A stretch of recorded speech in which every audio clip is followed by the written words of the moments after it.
Okay, so I want to thank everybody for being here. This is going to be a seminar on find, fix, and flip. And my name's Mark Mopp, and a little bit about me. I started buying properties and really buying them heavy in the 80s, early 80s, maybe before you guys were born. And we went, my wife gave me a choice of ballroom dance, ballroom dance, square dance, or a real estate investing class. We took the real estate investing class, and 6 months later, I had bought 26 houses.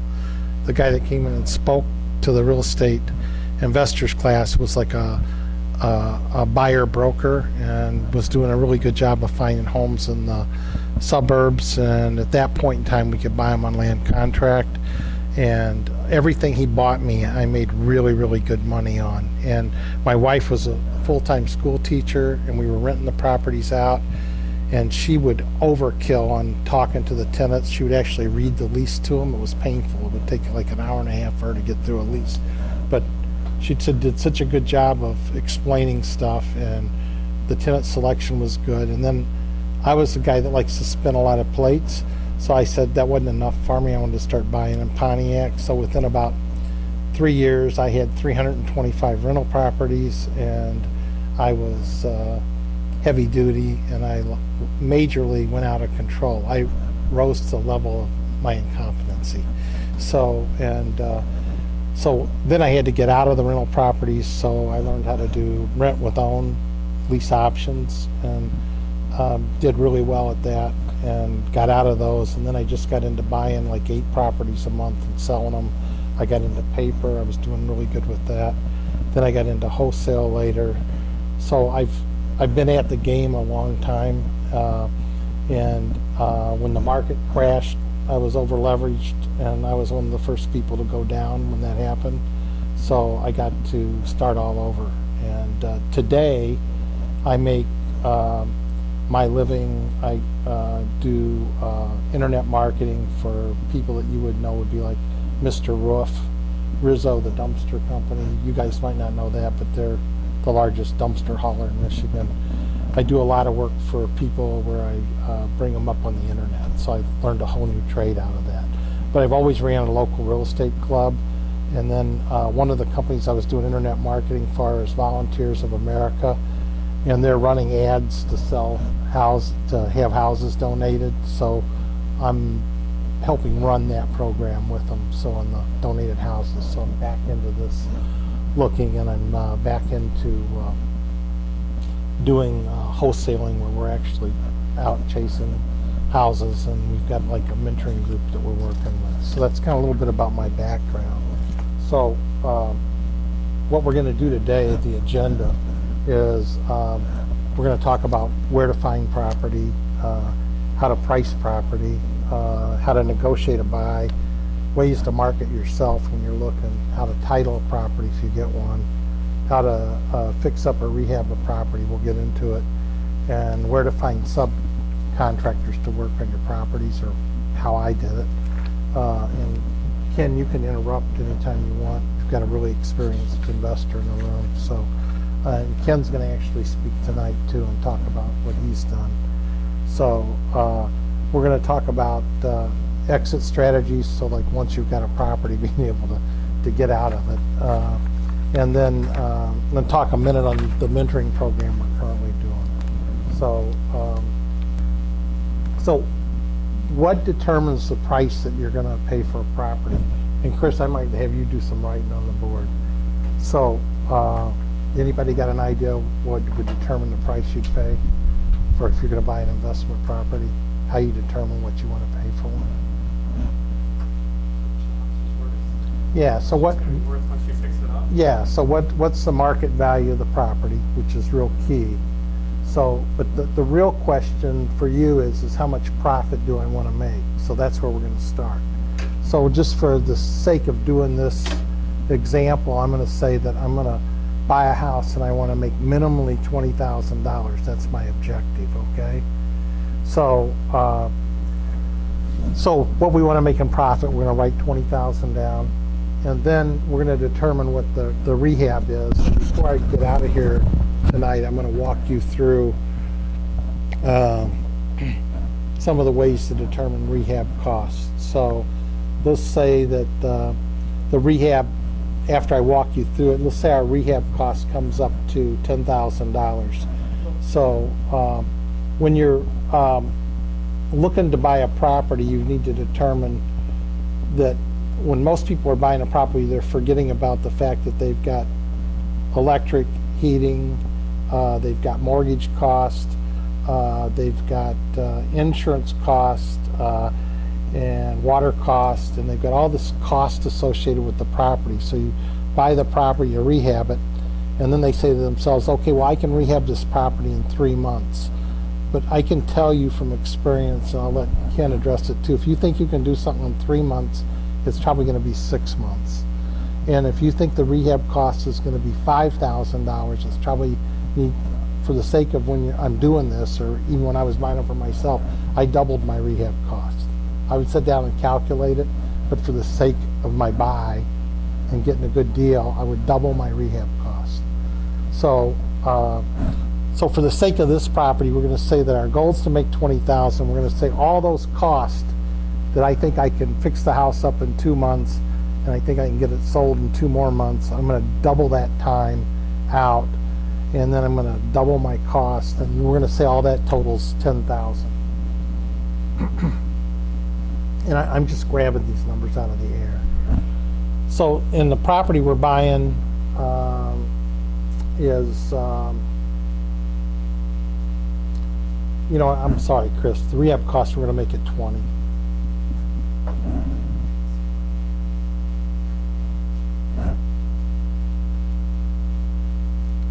Okay, so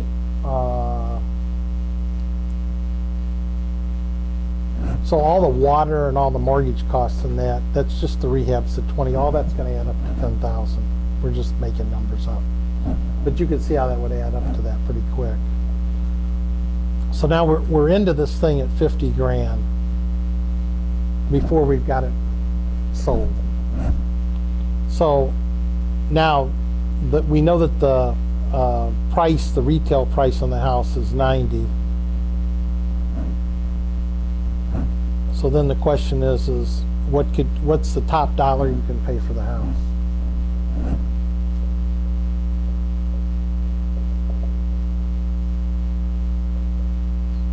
So you got to take your profit, your rehab cost, and you got to take all your holding costs and total them up. Then they're going to total $50,000. So you know that the most you can pay for the house is $40,000. Everybody follow that? And everybody that does this, new people doing it, they totally underestimate what those costs are going to be. I mean, and the other thing is if the biggest mistake I see people making, and I can look back at myself because I'm a major plate spinner, was tackling too much stuff. There's always deals. You should tackle what you can chew. So, one at a time, starting out.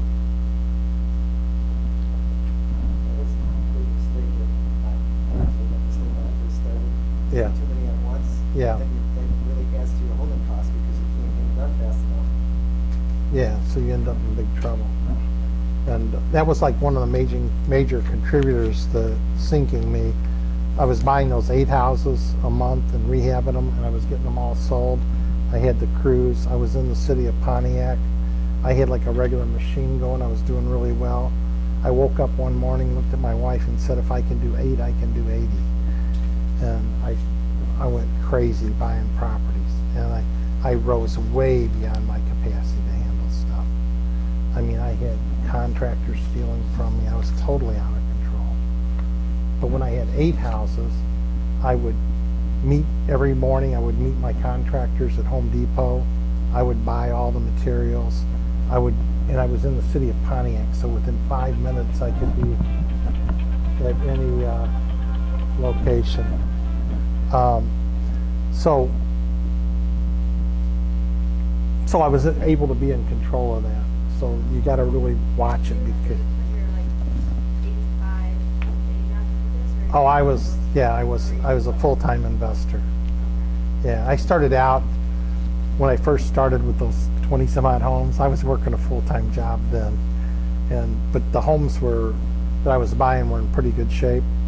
And my wife was a school teacher at the time, and we were like handling it, But I'm a complete workaholic, so there's a thing called social life too. So you got to balance it out. What year was it? What? In the 80s? What? Get a lot of buy any homes that are high interest. It was all land contract buys. And I can't even remember what the 16% there. could be, but we were getting them on contracts, and we were putting low down, and then there was a tremendous abundance of properties, and then the whole market shifted, and then the property values just skyrocketed. So it was, all those suburb properties are really good, and they weren't spectacular homes we were buying, but they were all they weren't in Pontiac. They were all like in Commerce and White Lake. I don't know how to describe the properties, but they were like, 3-bedroom, smaller homes, most of them.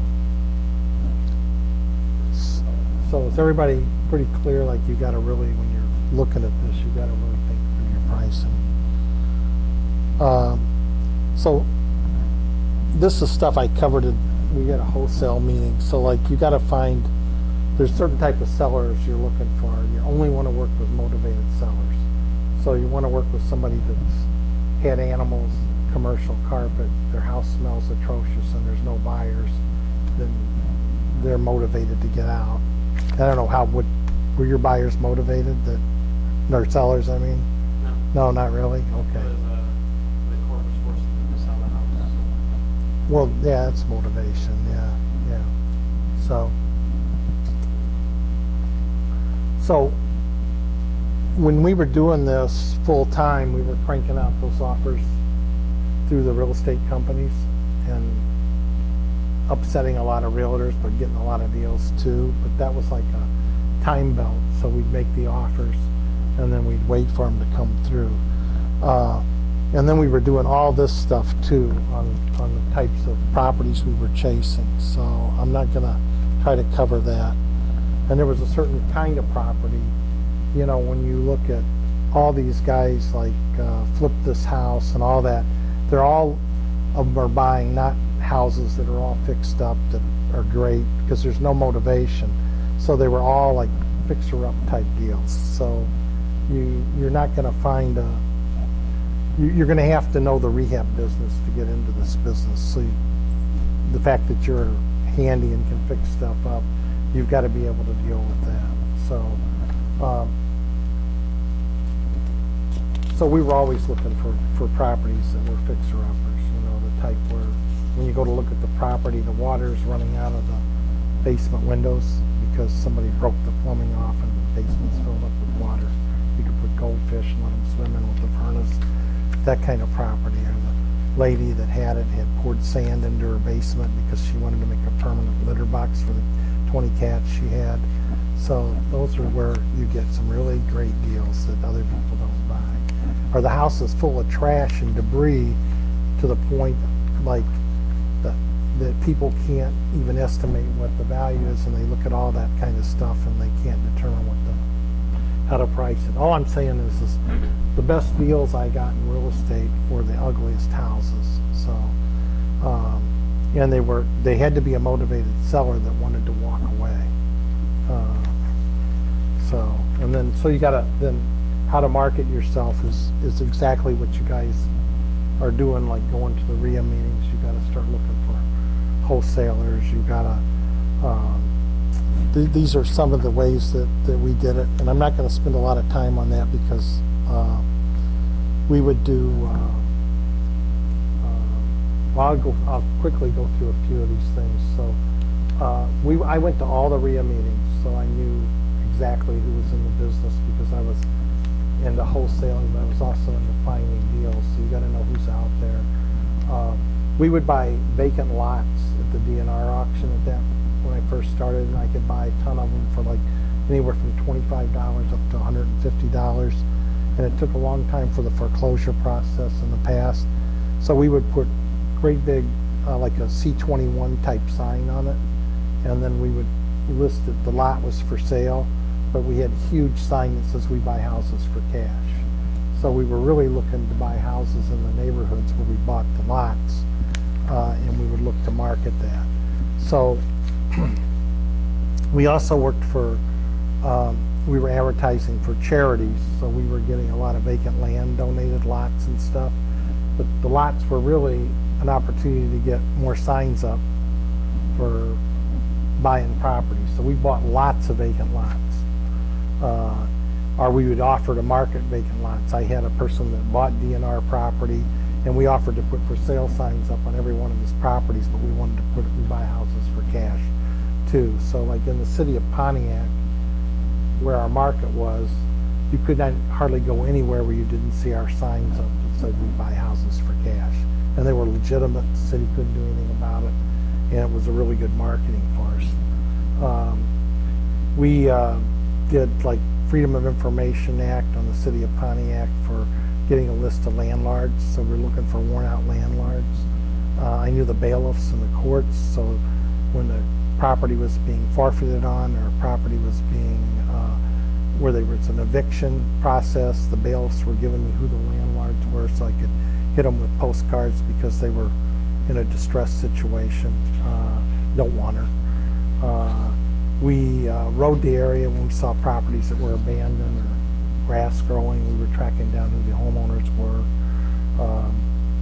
We were doing business cards everywhere. Like if I went into stores, I would leave my cards that I buy houses for cash. I've done radio advertisements, okay. When we were doing, representing charities, we were actually doing billboards for donating your property. Newspapers, we ran ads all the time that we buy houses for cash. Today, I don't know how good that would be or not. But that was basically, this is the kind of stuff we did. So it was just a numbers game on getting yourself out there. I found the guy that had a route with party stores that delivered the papers for the Oakland Press, and struck a deal with him with his own phone number. So he knew all the owners of the party stores, so we had our own brochures in there that we buy houses for cash, but with his phone number, that would pay him a bird dog fee when he brought stuff to us.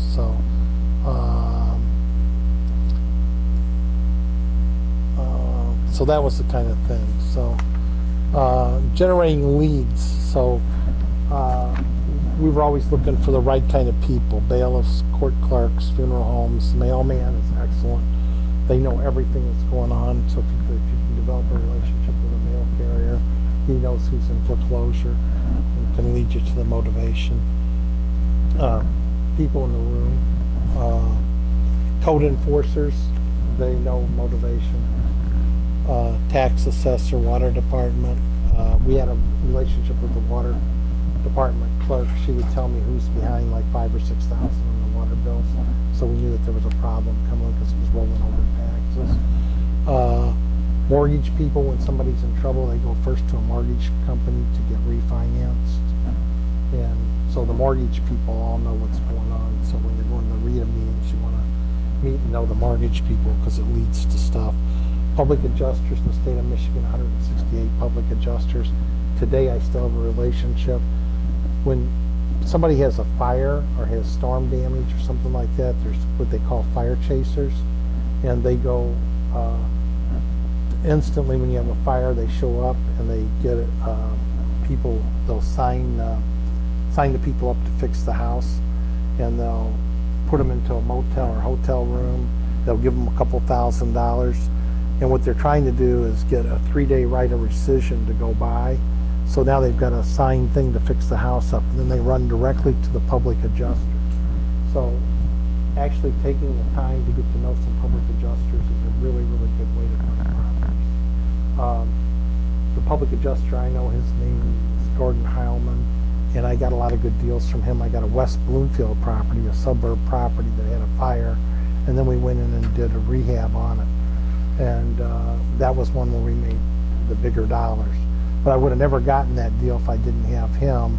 It was, I can't even remember what the deal was. I think the people were getting their insurance money, and he could give the house to me, and I had to do the rehab and take over the mortgage at the time. So I got a really good buy on a West Bloomfield property. So that's a public adjuster, somebody that's a really good source. Owners of charities get offered properties all the time. So like Volunteers of America, that leads to some really good deals.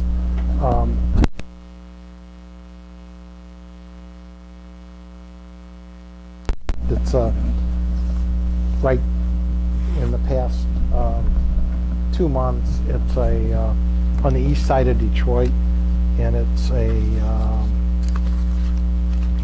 is a brick duplex, tenant in the lower unit, and the upper unit is vacant, and it's got an attached liquor store that's went out of business 15 years ago. And it's in a really tough area. I marketed everywhere, couldn't get any offers. So I've got an investor that's written an offer, and this is the Volunteers of America, and he's offering them a car. Because what do? They take car donations and they sell them on their used car lot. So the car would probably sell for about anywhere, say like $2,300. So what he's really doing is offering them $2,300 for the house. But a charity that, and they're an experienced charity and understand how to take properties and stuff. So if you can talk to charities, they'll lead you to some good deals. Auctioneers, you need to go to auctions because then you can meet cash buyers if you're looking for partners and stuff like that, or if you're looking, like if you're a wholesaler wanting to sell, you'll find people that can buy them. So contractors, BPOs, agents, those are people that do broker price opinion. Like if somebody's getting foreclosed on, they're gonna be looking at the property before the foreclosure's ever started. So if people are 1 or 2 payments behind, they're sending out a real estate agent to look at the house to determine the condition of it or to see if somebody's abandoned it. But those are properties that are leading to deals. So there's a site called REO Network that lists those guys, so they're good people to get to know. People in jail, landlords go to jail. Department of Natural Resources in the state of Michigan, if you die and nobody's there to get your property, then it reverts to the state of Michigan. The Department of Natural Resources handles that. Any city that doesn't have their own auction for tax foreclosures, the Department of Natural Resources handles it. So that's a source for getting properties. The Department of Transportation is another source. When they're doing a road widening, they buy all the surplus property, and then 2 or 3 years later, the properties that they didn't use, they sell them on land contracts at an auction. So that's a good place to do it. IRS, and I never did much with that. Forfeitures if you sell a house on a land contract and you're going to go to foreclose on that house, you have to do a judicial foreclosure, which is very costly. So people that sell on land contracts always end up doing what's called a land contract forfeiture. They're handled in the district courts, and that's public information, but it's not published. So you can get some really good deals on land contract forfeitures, but you need to know a bailiff or some source to gather the information of where that's at. So the point of that is you're actually dealing with properties that nobody else knows about, kind of, or there's fewer people chasing. I gotta ask you, Chris put that bakery, the lead on there. No, I actually had at one point it would make sense. I actually had a baker that I knew really well, and he was like, I don't know how it was, but he was like getting me leads left and right, and he was handing my cards out. So, I know someone like bakeries. yeah. Probate. I'm going through this really quick because this isn't really the main purposes, but probate attorneys, they're interested in getting a legal fee. So when properties go into probate, they want to just get the property sold. I have a pending sale where you were actually in the meeting here where the guy brought it. I've got that closing now. He said, I've got a friend that is handling a probated estate. He was the trustee. So we made they only wanted, the house was worth about $30,000 more than what they listed it for. And they listed it with us. We got an instant sale on it. We actually had like 4 or 5 offers on it. It was in East Point. And so anyway, all I'm saying is probate's a really good area to do. And then probate attorneys, what people don't realize is if, like, let's say they've got an estate and the guys had like 4 or 5 properties and 4 or 5 of them are in Detroit, and they're looking at it going, well, you know, like the property's vacant or there's a situation with it, or in Toledo. They a lot of times just abate the properties because they don't see an instant solution. And when they abate properties, what they're really doing is the guy's dead, they just quit paying the taxes and walk away from it. So they're just walking away from the property. So if you can get to know probate attorneys, there's deals there that you can put together. And when I was rocking and rolling on it, I had one probate attorney I was getting deals from left and right. And he handled a lot of probate. And but it's kind of a good old boy network too. I mean, I used him as an attorney, okay? So pre-foreclosure lists are good because you can see what's coming up. I was doing all this stuff, so the more of this stuff, but I was full-time at it. So, but you got to be able, it's a numbers game, so you got to be out there cranking. So landlord list, if you can get it from a city, because there's always worn out landlords. HUD and VA, originally when I got into it, I was doing some. At the end, I wasn't doing any. FSBOs were okay, but I didn't really, I was looking more for motivation. A lot of FSBOs aren't motivated. Expired listings were good because we would just go in and crank an offer out on them after the fact, but we could talk directly to the owner. As I'm a licensed real estate agent, so if I would get a lead that came into me that was a motivated seller and it was listed with a realtor, then I would hand it off to somebody, because what you've got is you've got a realtor representing them that's doing the thinking for them, but that's not really where they are. They just want out, but the realtor's trying to generate a commission or doing whatever they're doing. So I had no interest in a lot of that stuff. So I just let somebody who wasn't a realtor go talk to them and handle it. I just walked away from it. But I might be a partner with the person who's doing the talking. Unemployment office, we had figured out how to put signs in front of the unemployment office that we buy houses for cash. So REO Networks where the agents are. So what the number one source for leads for me is when I'm working in a market, which was like Pontiac and with Detroit, were bandit signs. So we're back doing that now. Did you guys order signs? Okay, so we've got like a bunch of people that we're pooling our resources and we're all ordering bandit signs, and then we're putting them on telephone poles. You have to be extremely cautious on how you do that and where you put them up, because it's against the law. And you need to put them somewhere where it's not going to cause a problem. So we structure that. We put the bandit signs up. I'm not going to say if I put them on telephone poles or not, but I put them up where I know that I'm not going to have a problem, because I put them in an area where I don't have people with all fixed up nice homes. I've got it in a more commercial area towards, or maybe a property that's boarded, that's in a street in an area I want to buy. So I'm very cautious on how I put the signs up. Or I'll go in and I'm going to be doing a whole bunch of signs also that are just paper signs, but paper that'll stay up a long time, because authorities aren't going to get upset over that. It's like the guy doing the local garage sale type stuff, but they generate phone calls. So So basically, you've got to be able to get your lead, drive by the property, set up an appointment with the seller, gather all the information for appointment. You got to have a toolkit. You got to have a digital camera. When we go out to do the deal, we're going to want to go there one time. So we carry lock boxes with us. And this is when we're doing wholesaling. And if we're dealing with somebody that's a majorly motivated person, we can go in and strike the deal. In other words, they don't want the house anymore. They want to walk away. So we carry the purchase agreements, the forms with us. If we're unsure about the house, we actually have an advertising agreement we get them to sign so that we can still publish the house.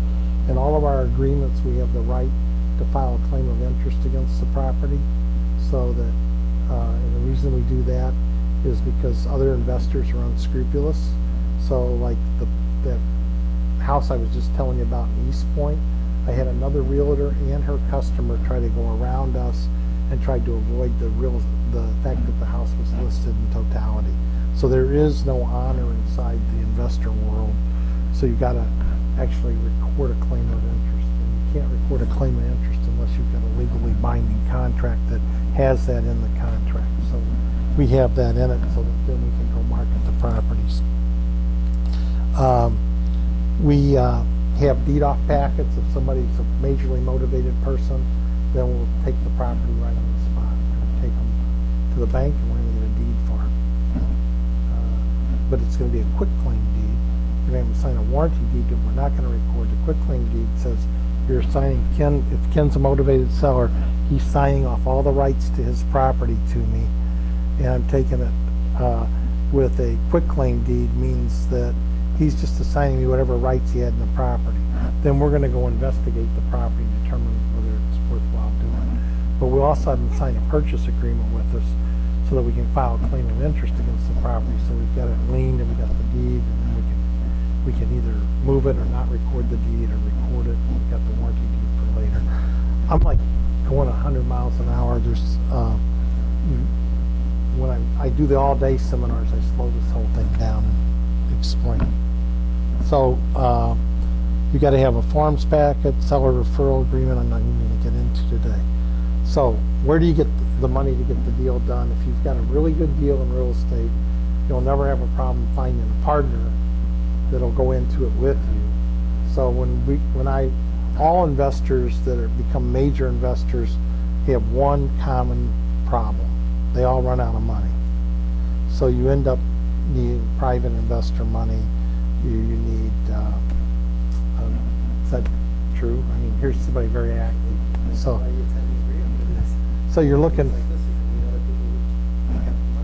yeah, they've got the money. They don't want to spend the time, so that they become a partner. So I ended up with a bunch of partners that were heavy-duty investors that were looking for a return on their money. And I was a great party because I would go run and do the rehab and do everything and then split the money with them. So and they were in the background. The question is it risky to get partners? Well, if you structure it properly, you're okay. So, so the real question is, I have no money, right? You have the money. So now the question becomes, who's at bigger risk with the money? Yeah. So you have to develop a track record. They have to see him actually go out and make money and know what he's doing. And the investors that I dealt with understood the real estate market, so they knew they were getting a good deal. So the answer to the question is yeah, real estate by its very nature is risky. In fact, I need to give you a disclosure. It's a good idea you said that. So everything I'm telling you tonight is a lie, and if you want to try it on and do it, go ahead. So now I've publicly said everything I'm going to tell you tonight's a lie. So that's my disclosure, but really the disclosure is real estate by its nature is risky. And so you do run into a situation where you've got an unscrupulous investor or you got an unscrupulous person that's wanting to get the money. So you need to have an understanding of the business. So really what I recommend most investors get started in the wholesaling end of it, because if you can find a really good deal in real estate and wholesale that deal, or bring it to other investors and watch them, then you're going to understand the business really well. And then even if you're going to get other people's money, you're going to do all right. But the investors that I was dealing with were already real estate investors that were majorly out there, and they were really just looking to get a major return on their money, and they understood the risk involved. Okay, so What are a couple of examples of And- unscrupulous activities investors can have? I think that's what you're asking. well, if you're doing the deal correctly, then the investor that puts the money up would have a mortgage against the house. So he put the money up, right? And he might be getting some interest on his money, so he's got a mortgage recorded against the property. So his risk would be, he says, okay, Mark, here's $10,000 for the rehab, and I put the rehab money in my pocket and don't do the rehab, and then I just keep yip-yapping to him. So that's a potential risk. So even as an investor, you need to say, okay, well, I'm going to put the money up for the rehab, but you're going to still watch your investment, right? And make sure the rehab's actually happening and stuff. So it's where it's, in real estate, you can only expect what you inspect. And that pretty much holds true in a lot in life. So you got to inspect what, what's going on. So, I mean, the truth of the matter is a few years back, there was an investor. I've got a good friend. He lost $400,000. It's Mark P. Okay, and the investor just didn't even own all the property she was given the mortgages on. Okay, so you need to make sure there's title work done. You need to make sure it's being properly done. So that's why you want to go to the meetings, and you don't want to just say, okay, well, I trust this person. You need to inspect what they're doing. So I don't know if that answered your question or not. Okay. Well, re-ask it. I want to make sure you get the answer. Yeah. Is there a particular type of risk you have? Well, I know a couple of like business owners and things where they don't get partners, and I've seen some of their whole like I guess kingdom world of work that they've done just like crumble because the partners they get into a fight and stuff to fall apart. Yeah. Like lifelong best friends, they build up companies or businesses and then fight and then So my whole model on how I was doing business when I had an investor was to get a divorce. How you got the divorce was to get the property sold. So we were strictly buying a property, fixing it up, and reselling it, and getting out. So it was. The problem arises when you're buying and holding, and you've got two partners, and now one says, well, I go over there and handle all the rent all the time, so I should get more, all this stuff, So, and that kind of stuff, anytime you've got a partner, I mean, look at marriages and divorces and stuff, so for me, it's like, we're getting a divorce, and the divorce, let's figure out how we're going to settle it going into it. So you're like, we're just buying this strictly to get it resold. So it's when it doesn't resell or something goes wrong is where the problem comes. So if you've structured it properly where the investor that put the money up, that's 100% his risk. And then if the, yeah, so if I was going to get a rental property, I probably wouldn't be doing it with an investor. Do you follow? Or but There are times because you don't want to repeat. yeah. Go back to that investor, people can do a good job because it's Yeah, when it's working, then they just want to keep giving you the money,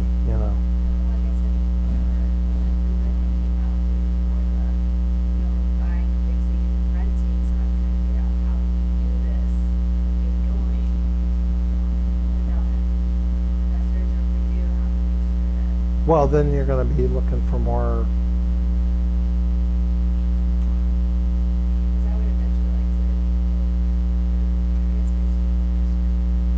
Yeah. Yeah, I'm just very big investors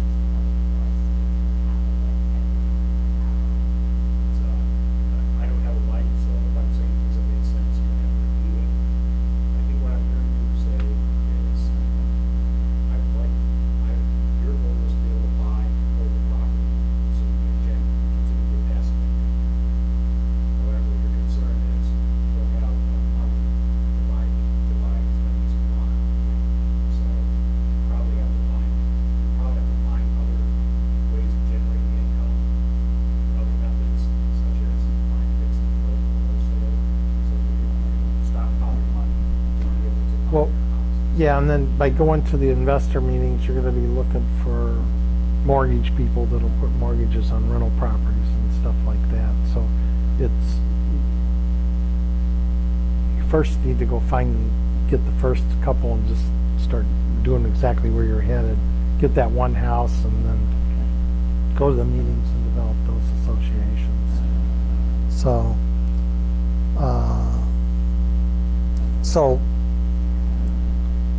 so how to take title to the property, and we're doing an all-day seminar on Saturday, so I've got a real estate attorney coming first thing in the morning that's gonna actually show people how to set up their own LLC and stuff, and he's got a whole course on it he's written, so he's gonna beta test the group by giving them the step-by-step stuff, so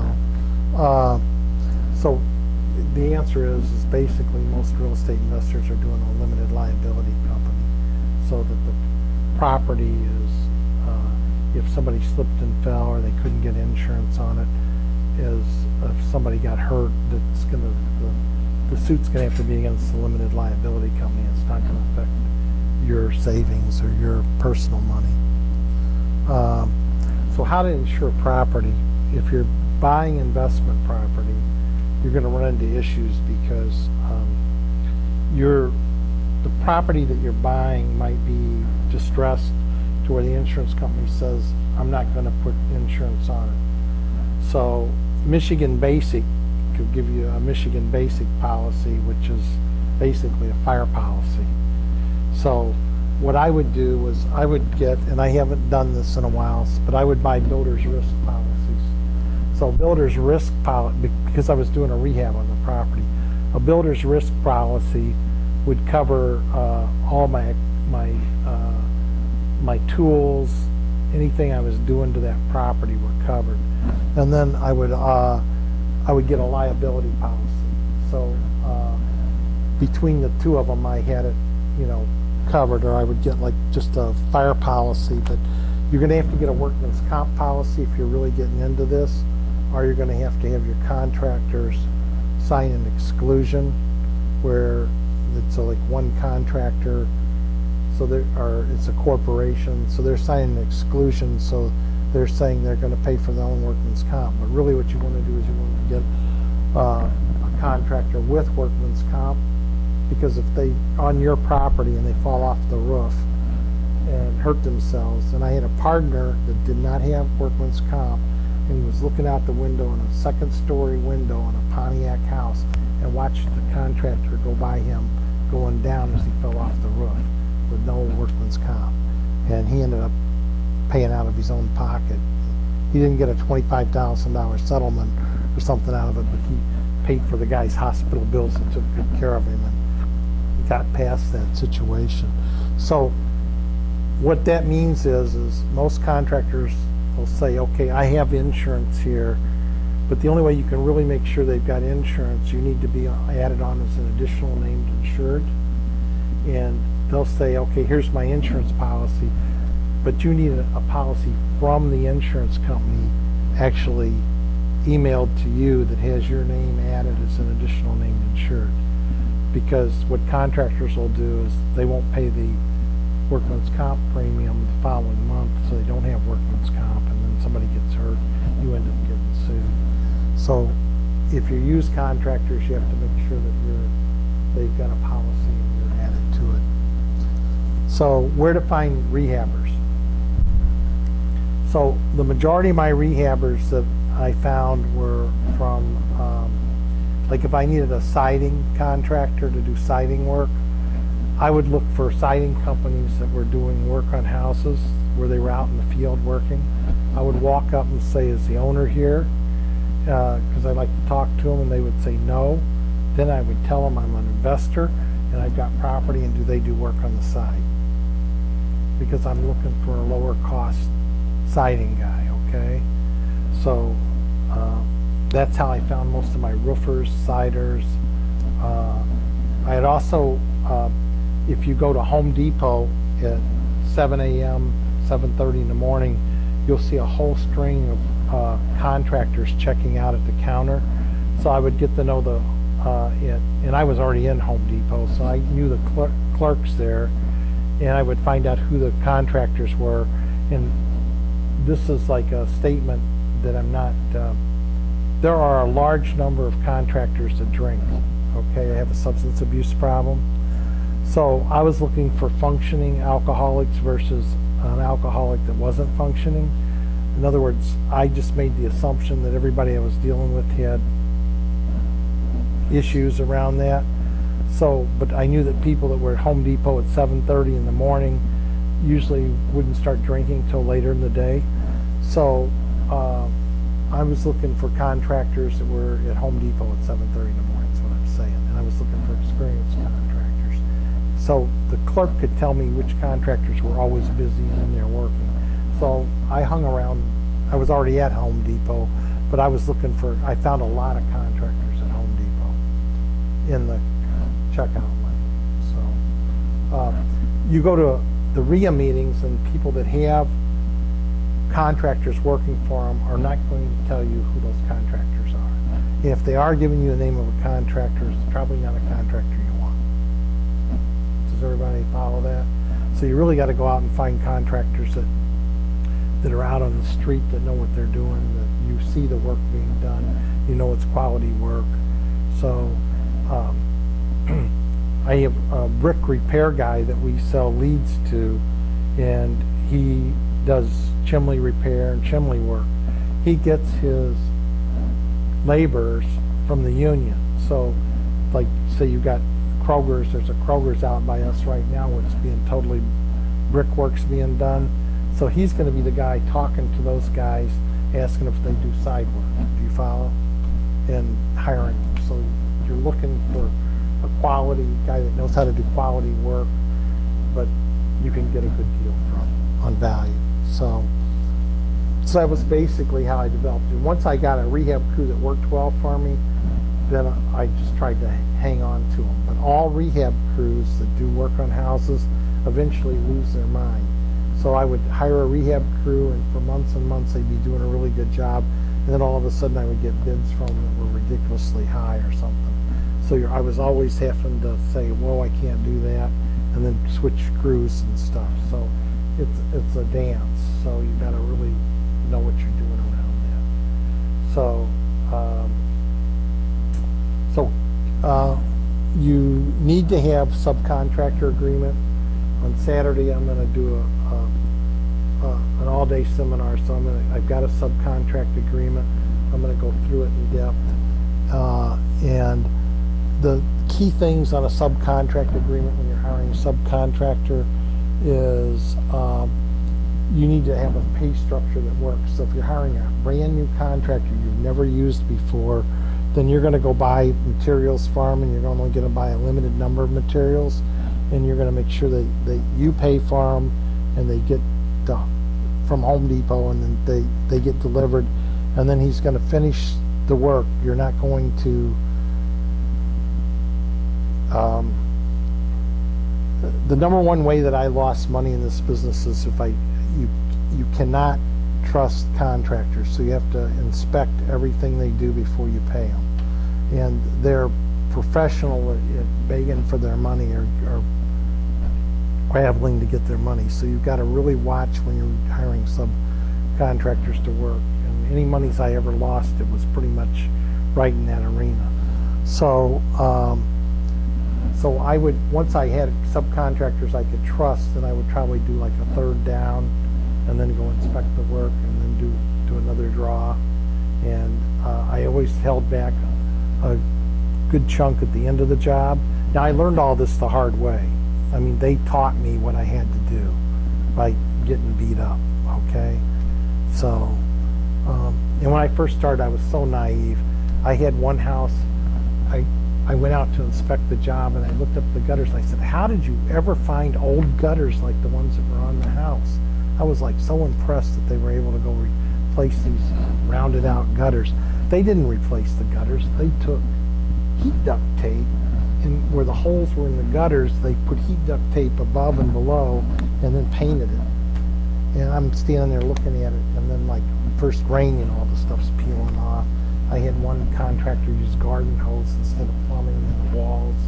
With, I mean, I had a guy do cardboard and paint over it. I mean, I just had all kinds of craziness. So you have to go inspect, and you got to go. So when I was doing those 8 houses, I was out every day stopping at houses and looking at it. And I could, Pontiac was a great market because anywhere in Pontiac I could be there in 5 minutes. So I could just do my little run, and I was inspecting the guys that had been working with me 3 and 4 years.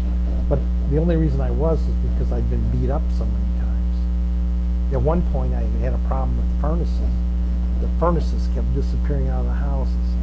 So finally I marked the furnace with these pins that they mark at the junkyard. I marked my furnace, and I found out that I was buying the same furnace from the same heating contractor. He would just move it to another house and sell it to me again. So then, so usually if you've got a theft problem with a rehab job, it's your subcontractor. It's not the neighbor going, oh, I need a new toilet. It's the subcontractor going, I can, go put this in another. So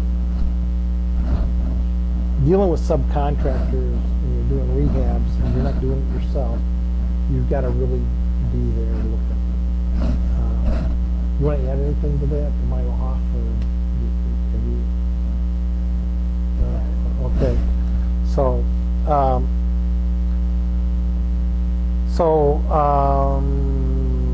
how to buy materials. So let me. So like these are some things that to think about. Okay. So if I was rehabbing a house, and I was buying brand new furnaces, but I've got a friend that's doing this now, and he's buying furnaces that are a year old from a licensed contractor. So he's picking them up for, I just talked to him before the seminar, so $250, and he's spending about $200 putting them in. On his kitchens, like when he does a remodel on a kitchen in a house, this is a house, even if he's going to resell it, he goes to Craigslist and he looks for people pulling cabinets out. So his typical cabinets are running him from $300 to $500, where if you're going in to buy brand new kitchen cabinets, it's going to cost you a lot of money. So he's using Craigslist extensively to buy a lot of his materials. And on his windows, he's doing his own windows. He said wall side, and I would use, when I was doing this back in the 80s, you could go to wall side and you could get $200 an opening for a window installed. And that's all changed. It's up around $500 an opening, meaning a window installed. So he's buying his windows right now for about $250, and he's doing his own installation. Hot water tanks he's buying used, a year old, says, I don't know, he says he's buying them for $100 to $120. New hot water tanks, what, $400? I don't know. So how's he finding them when you're old? If you email me, and my card's back there, I'll ask him, he'll give me where he's the purchasing and stuff. I'll be glad to forward that to you. I'm just saying, you got to really, you probably got some risk in doing that, but it offsets if you're doing this in a volume type way. So, back to this subcontractor. I would buy the materials for him. and I would do it at Home Depot, but I was meeting a lot of contractors there. I had to have proof of workman's comp and liability insurance, and that proof had to come from their insurance carrier, not from them. You gotta get their tax ID numbers and all of that. The scope of the work, I spent lots of time having it detailed out, because if you don't do that, you got a problem. So that's the main points on that. So I would get 3 quotes, but after I'd been doing this for a long time, I didn't get 3 quotes. I pretty much knew what my rehab costs were. So like if you do enough of this stuff, you don't need to go grab three quotes. But it's kind of like doing wholesaling. Once you've looked at enough properties, and it's just what Ken said earlier, you grab a market, you know exactly what the pricing is in that market. So when you're going to look at something, it's the same thing with the rehabs. After a while, and you're doing enough of them, you know exactly what you can walk through a house and pretty much know what it's going to do. I'm going to do a walkthrough on what I consider to be a rehabbed house, or what a house should look like after it's rehabbed that I'm reselling. I'm going to qualify that to say that this is a house that's not in West Bloomfield or in a more upscale Ann Arbor area.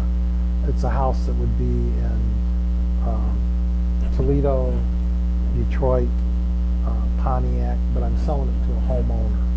So I'm going to walk you through that situation. And that's where you're going to find a lot more deals.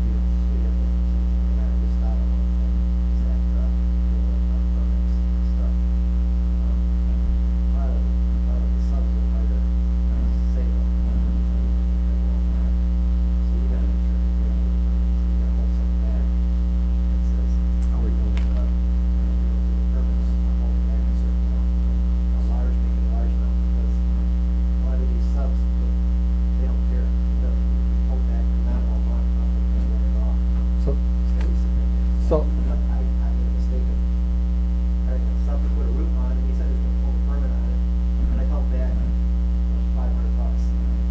He didn't pull the permit. And I said, man, $500, he didn't care. He just wanted to get enough profit off of it, to pull the permit, so it's gonna be a substantial amount. so that's a really good point. Since this is, I hate failing Mike, what Ken just said was that you need to make sure permits get pulled. You need to make sure you hold back enough money on the subcontractor. When I was in the city of Pontiac, I would go pull the permits ourselves as a homeowner, and they were letting us do it at that point. So, but what you need to know is a lot of investors think they don't need to pull permits, or they can do it behind the city and not have an issue, and that's a huge mistake, because most contractors are not going to work under that premise. They pull their truck into the front yard and they throw the stuff out the front door. So a building inspector is going to see it instantly, and you're going to have a huge problem.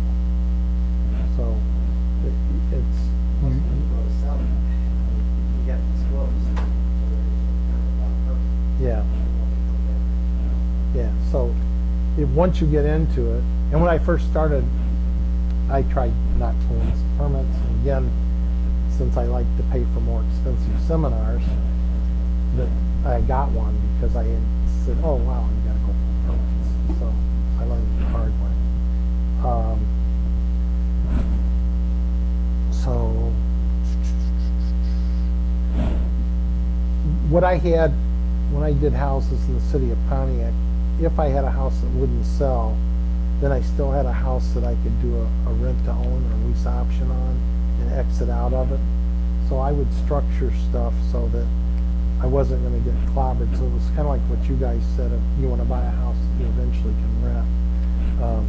And if you're going to do the rental thing, then you need to absolutely look to structure stuff maybe on a rent-to-own type situation. I'll explain that more down.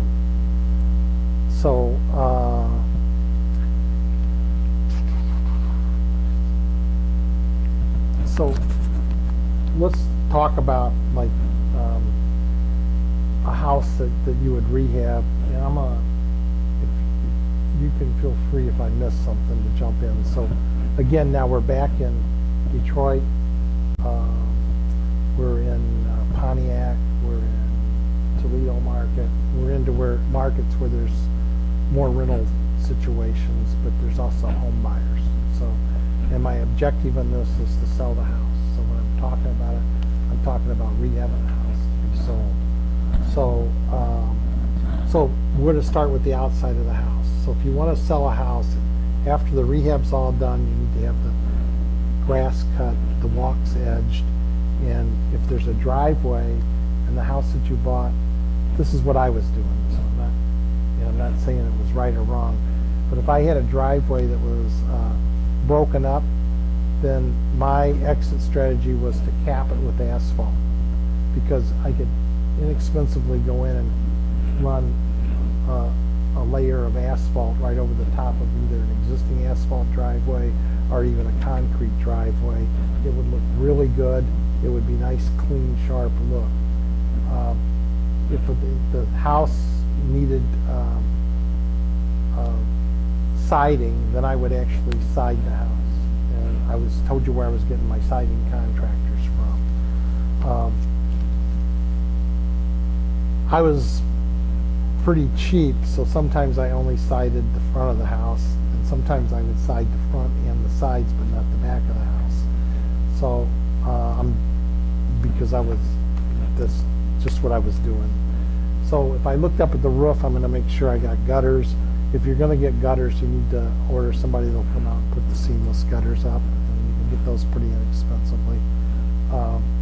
If there was a roof, and the law says that you could put 2 layers of shingles on the roof, then I would have, if I was putting a second layer of shingles on the roof, then what I would do was I would cut the top 2 feet off of the existing shingles. So if you looked at the shingles from looking up from the ground, it would look like there was only 1 layer of shingles on the house. But when I sold the house, I always disclosed there was 2 layers. But what the eyes see, you want a nice clean look to it. So that's what I would do. Does everybody follow that? So I'm trying to cover the outside of the house. Shrubs, if it had really old shrubs in that, we would rip them up and put new shrubs in and do some landscaping. So that was the front. If it was houses, at that point in time, I was adding some brass kickboards and stuff like that. But you need a nice clean look from the outside. So then you walk into the house. If the house did have older windows in it still, it didn't matter if it had new windows or older windows.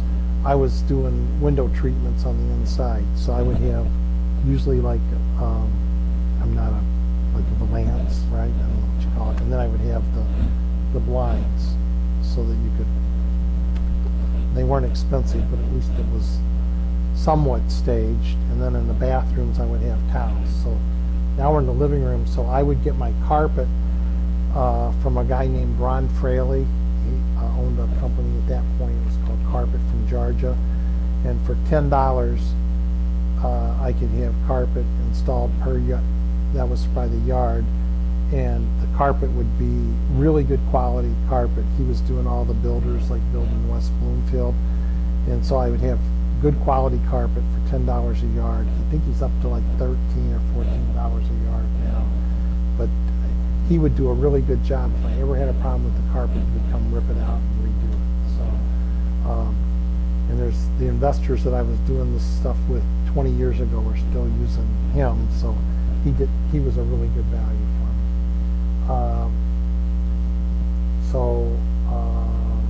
Let's see. So let me- Best deal on blinds is Home Depot.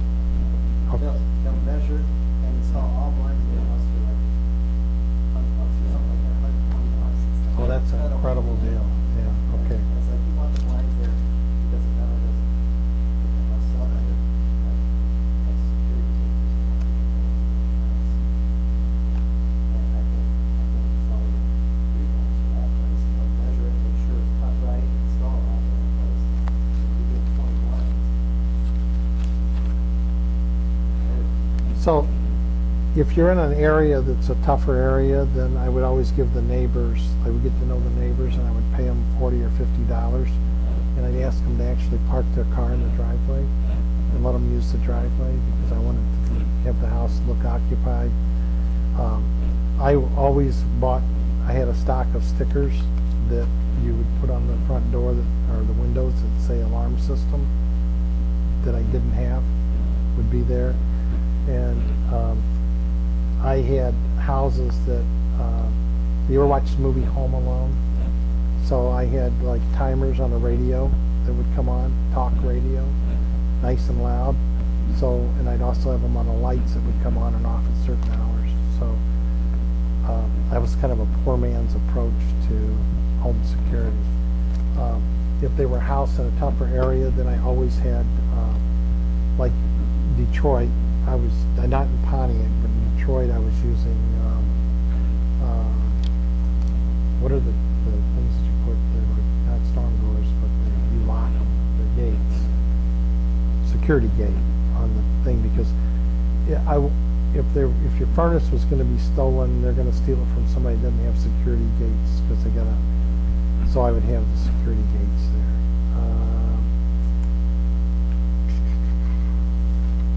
there. And then when I would also buy houses in a tougher area that I was rehabbing, then I would actually have the rehab crew, I would have somebody stay in the house. So they would actually be camped out there.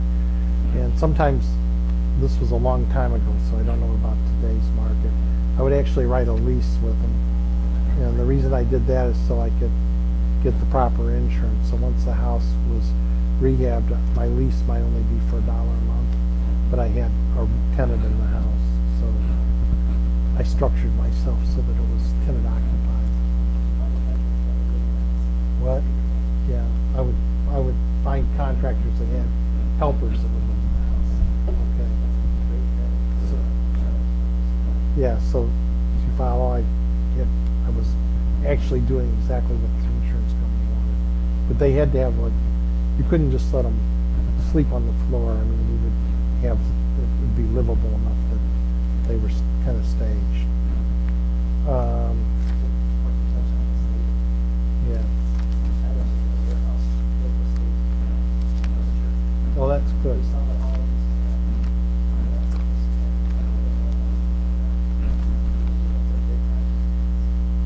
So what Ken said for the people in here, he had a warehouse with furniture and stuff for staging.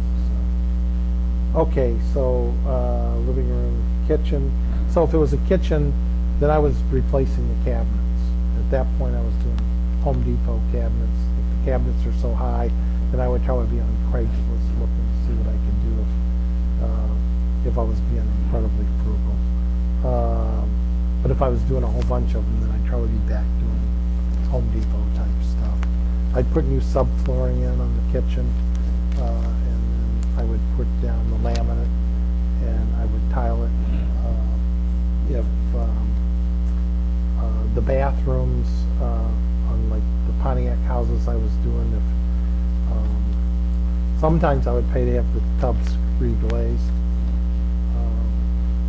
and then sometimes I would replace it, but I was pretty frugal on how I did it. Then when I walk into the basement of the house, I would, if the basement walls leaked, then I'm going to disclose on my selling agreement the basement walls leaked, but I would put seal lock on everything so I could temporarily stop all leaking, so that even if the basement leaked, I could still, it looked good, and the walls were all white. And then I would use porch and deck paint, gray. I would paint my floors so that the basement had an incredibly nice, clean look to it. And when I sold any house I ever sold, even if I thought the basement didn't leak, I disclosed on the sell agreement that the basements leak, because I've been sued so many times over leaky basements. So all basements in the state of Michigan leak, as far as I'm concerned. And I would disclose that the basement, that I bought this house, I didn't live in the house, but the basement may leak. And then I would say I use seal lock on my wall. So you have to disclose. You can do cosmetic stuff to a house, but you got to, on your seller disclosure, you need to disclose disclose everything there. So I had a nice clean look to the basement. So if I had an old box, electric box, I would swap it out. So it looked like new service there, and it was. If you were going to buy a house, I had a lot of houses I would go into that had, the 2 wires that went around the insulator. So then the house needed to be rewired. Some people would put a brand new box on, and the stuff that needed to be rewired couldn't be seen. So if they did that, they needed to disclose that that's what's on the walls. So basically, you wanted to make sure when somebody went in the house, it smelled good, with new carpet and stuff, and looked good. But I could do a pretty reasonable rehab. I would take all the electrical outlets and put brand new plugs in and brand new covers, so that it had a nice clean look to it. So most of my buyers, when I went to sell their houses, were coming from the neighborhood. So we would canvass like within a 3-block radius, because parents wanted their kids to move back in close to them, and they would even help with the financing and stuff, or co-sign on stuff. So once the house was rehabbed, then we would work the neighborhood to bring people over to look at it. I was actually doing most of the door knocking at that time, because there was a certain kind of person I was looking for that was an owner of a home that had a kid that wanted to be in the neighborhood. So I would go chit chat with everybody. So, but I could find most of my buyers that were pretty close.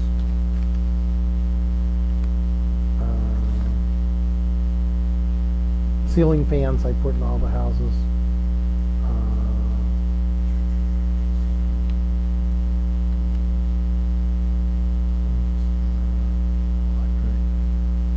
All right, so let's keep going. So exit strategies. I do. We're gonna be done at 8, so maybe I'm gonna, let me, You're okay, I just didn't know if this is the place we want.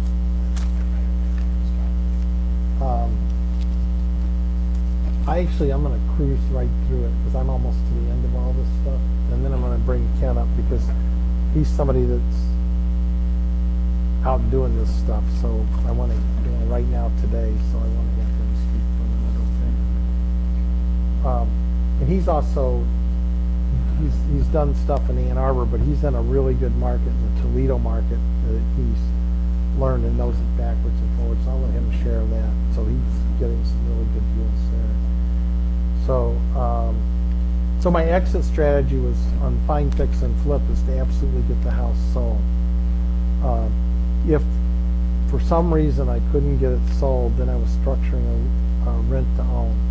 But my rent to own, or my lease options, were uniquely different, because remember, I've got a completely rehabbed property. I've got a parent that wants a child to move into it. They don't qualify for an FHA. So I'm going to structure a deal with them where I'm trying to put the parents on the hook. But really what I want to do is put the tenant at major risk. So now the house is all fixed up, and you say the house is worth $100,000. So I need a $10,000 non-refundable option consideration, 10% down. They don't have $10,000. So what you've had a mortgage person work with them, so you know what they are already qualified and what they can really pay, so that they do have, between the parents and them, they've got, say, $3,000. So you take the $3,000 and you need, and the market rent on that property, let's say, is $750. So now you're going to set the market rent on a lease at $750, a separate lease, and you're not going to collect a security deposit. So now we're going to stick that over there. But you're going to get all the money they've got that they don't get back. So now you're going to say, you've got, now we used $750 there, but you still have $2,250 left, $2,250 left. We're going to take that as non-refundable option consideration, but I need $10,000. So the remaining amount of that, we're going to take in a promissory note from your parents, and you are going to sign it and you're gonna pay an extra $200 a month because the mortgage person's told you they can afford that. Or they're gonna pay you $100 a month because the mortgage person's told you they can afford that. So you're gonna structure it so they're getting enough money down over a period of time. And they're also majorly at risk because if they decide to walk away from the rental agreement, the way you've structured your option agreement is if they walk away, they lose their option consideration. So now you've got them on the hook for that $7,000. So you're either going to get your property back really clean or you're in a much stronger position to negotiate with them. Even if you're going to wipe that note out, you're going to make sure the property comes back clean. Does everybody follow that? So now you're collecting the market rent plus the $200 just going towards that down payment. And now when they actually do achieve all that with the mortgage person, the way you structured it, then they can get the mortgage for it. So you're actually structuring a sale eventually. I'm going to do an all-day workshop on options, and like our mentoring group's already got it. You know, you guys, I sent it to you, so it's got the training in it and everything. And you got me to help you. So, but at that day when I do it, you'll get it. You know, so that's a couple months away. So.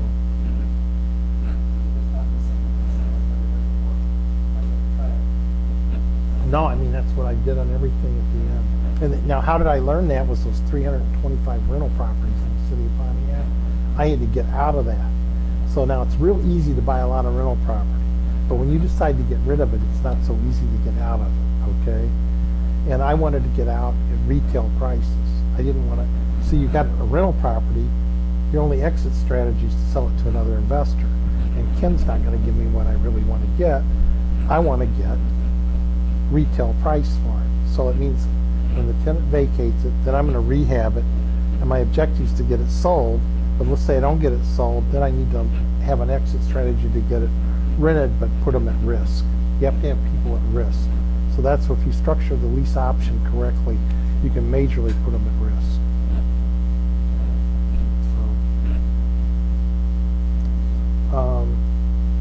And if they get the down payment at that point, even if you're doing it on paper, like a land contract or a private mortgage, they've legitimately put all that money down and you can document it. So now you've got paper that's totally sellable at a low yield.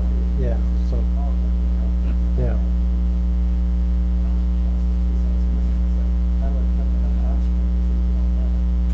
No, they're not. So you have to.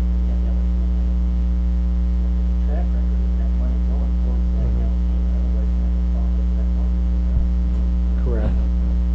And you've collected market rent. This is all above the market rent. So it's all documentable. So that's... So, Saturday, I'm going to do an all-day workshop. So, like, I blew through this stuff way too fast. So I'm going to, like, the subcontract agreements, all that stuff. I've got the attorney coming. I have an experienced person that does the rehabs on Pontiac, Detroit properties, those kinds of properties. So he's going to be here too, and he's an experienced investor. So he's going to be talking also. So that's, if anybody wants to sign up today, is $50. So that's, and we're going to go ahead with it. It might be a really small group based upon what showed up tonight. So, but it'll be a good day of learning. So that's, and if you do it, if you wait and come that day, it's, yeah, so people that are just coming, it's, so like it's a special price if you sign up tonight. So, and then if you're ever interested, we've got a mentoring program where we're doing personalized coaching on wholesaling. It's the same kind of stuff that people are paying $50,000 and $30,000 for. And it's a 6-month program. So during that 6-month program, we're teaching people how to do the wholesaling. We're actually buying the signs and going out. And if you guys don't want to manage your own signs, then we're going out ourselves and doing it with you, and then you can come in when you can. But if we're going to get involved and do that, then we're going to take part of the split, but you're going to learn how to do it. So, and we get into doing like the all-day workshops, but then you've got access to us to to walk you through and ask questions and help you structure your deals. So we're gonna do it's 6 months, and instead of it, if it's, you pay it all up one time, it's like $1,200, or if you wanna do it monthly, it's $300 a month. So, and I don't want to have any more than like 5 or 6 people on it. We've got 2 right now, because it's more than I can deal with. My real passion is, it's like rental property, only it's, I'll show you guys at a later date. For like, Chris and I sell leads to like home improvement companies and to towing companies and to appliance repair companies. So so it's like we own real estate, but it's online. There's no toilets, no tenants, no nothing, and we collect money, and it's like the best compared to toilets and tenants, okay? So, but it has its own risks too. Like, it's a company called Google. If they want to change algorithms or do certain things, things can go south on you there too. But we've been doing it for a while.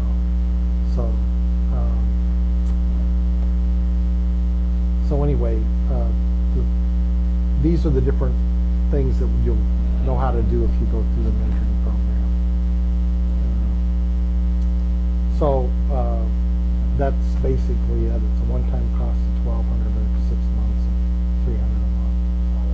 And one of the things that we're looking for, if you do it, we're going to be pushing for, like, if we've done something with you, which one of the 2 people that are in the program, we've already got a couple of deals that are in the works. But we'll look at whatever you're doing, and we've got the MLS, and we'll do the comps. And if you're looking for a realtor that is willing to crank out those ridiculous offers and piss off other realtors, I've got a broker that'll do all that for you. And, so, because that's what we did, so we don't have a problem getting other realtors off. But actually, when I'm saying that, and I'm doing the tape, it's actually a service, because really what we're doing is making an offer based upon what the owner really wants to do, and then at a later date, we're a good solution for those guys. So, and, if you do a lot of that at a later date, then the realtors that know that you'll actually perform on what you've offered, then they'll bring deals to you that fit that criteria. So that's what we're offering. But what I'm going to let Ken. Do you have a PowerPoint that you wanted to do, or? I don't, but Yeah, we'll figure it out. Okay, so do you guys want to take a real quick break and then come back, or do you want to? Okay, we'll get started. Specially made microphone. Yeah, just put it around your neck. So everybody, this is Ken. It's Yamamoto, right? Okay, so here we go. Just stick it around your neck. Okay. Yeah, record. So it's Okay. recording. Just like this? Good enough? Yeah, that's pretty. Okay. Well, who do we have in the room here? Do we got some new people who came here? Are these some of your mentors, or? So, yeah, Okay. Nice to meet y'all. Christine, so licensed realtor. appraiser too, right? Okay. Cool. Well, as Mark said, my name's Ken Yamamoto, and I've been a real estate entrepreneur for many, many years. I started out just like you folks, working a corporate job and doing it part-time. And until I got to the point where I had enough properties where I felt I could go out on my own, and I did that 7 years ago. Left the corporate world and just been doing only real estate for the past 7 years. So I find it pretty satisfying doing that. And I don't know if that's your plan or not, or if you just want to do this on the side and supplement your income, or if you want to do it full time. But it's good either way. So actually, when I was working at the Unisys Corporation in Plymouth here, and Mark's been doing this a long time too, because I used to come to his seminars when I was working there. What was that, like 9-10 years ago? Pretty much just in the building just down the street here. And so learned a lot from those seminars used to do. After working my corporate job, coming here, checking the seminars out, networking, finally got enough confidence just to leave the corporate job and do it all on my own. So anyways, I wasn't sure what to expect, so I was thinking of briefly talking about the basics of real estate investing, but I'm not sure if what you got. Maybe I should just turn it over to you guys and see what you're interested in and go that route instead. I don't. What would you prefer? Do you have any specific areas of interest? Well, let's say what. Okay, let me just do the basics really quick here. So I'll ask you, what are the 3 golden rules of real estate investing?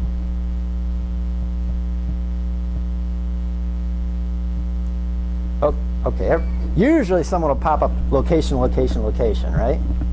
But, okay, so it's worth repeating that a few times, but location is certainly number 1 rule. But I'm going to say number 2 rule would be to buy low, sell high. And then number 3 rule, which Mark touched upon, would be have multiple exit strategies. So for real estate investing, if you want to invest conservatively and pretty much guaranteed to make money, follow those 3 golden rules. Now there's a ton of creative methods you can use that can even violate those rules, and you can make money at it, but if you want to be conservative and make money in the long term, stick to them golden rules.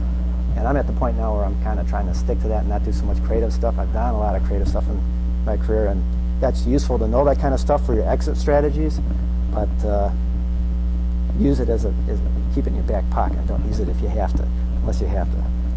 And the reason I say that is because we live in a pretty volatile economy, and even our personal lives are constantly changing. You never know what's going to happen. So you just got to think about, what would I do if things don't work out quite the way I thought they would work out? You know, what happens if you get a divorce? What happens if the economy all of a sudden does a 180? Just got to have different strategies. So with that in mind, we're going to hit point number 1, which is location. So what area are you investing in right now? I'm looking in the suburbs around Livonia? Okay. So you actively got a project going in that area right now? No. No? Okay. I thought you had gotten one that you were working on right now, but you were mentioning something about pulling carpeting out of something. It's my house I live in now. Okay, so that's not an investment, that's just the house you're living in. Okay, gotcha. All right. Yeah. Well, certainly location is key. So I, for many years, invested in Washtenaw County, which basically was Ann Arbor, Ypsilanti area. And the reason I invested in, well, can we pull up my website? Absolutely. Okay.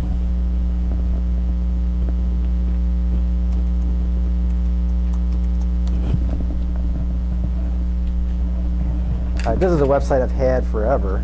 It's not updated or anything, but I use this website to attract investors, because obviously getting financing is key to keeping your real estate business going.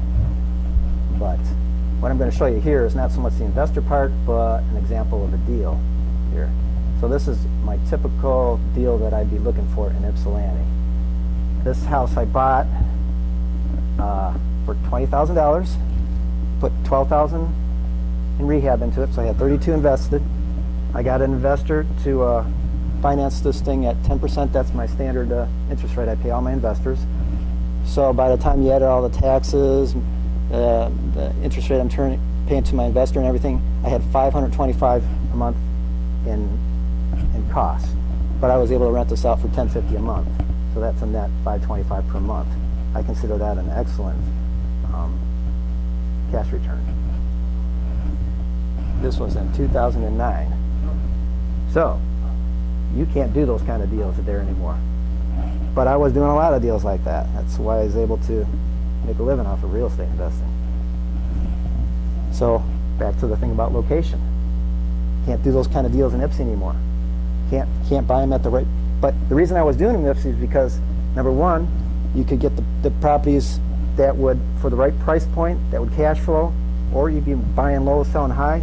You could fix them up and resell them and sell them high and make a good return on that. The other reason was geographic location. It was close enough to where I lived, so it could make it work. It doesn't work anymore, so I've been searching all around. This is why I'm in Toledo now. Toledo's an area where this model will still work. But you got to do your research. So what area is geographically convenient for you guys? You might have to drive an hour out of your way someplace, but I'm sure there are areas that'll work for you folks. But I know Michigan's pretty hot right now, so yeah. But it depends what you want to deal with. Some areas, some areas in Detroit and everything, you can make anything work creatively, but but buying in decent areas where you don't have to worry about certain things, crime rate and different things.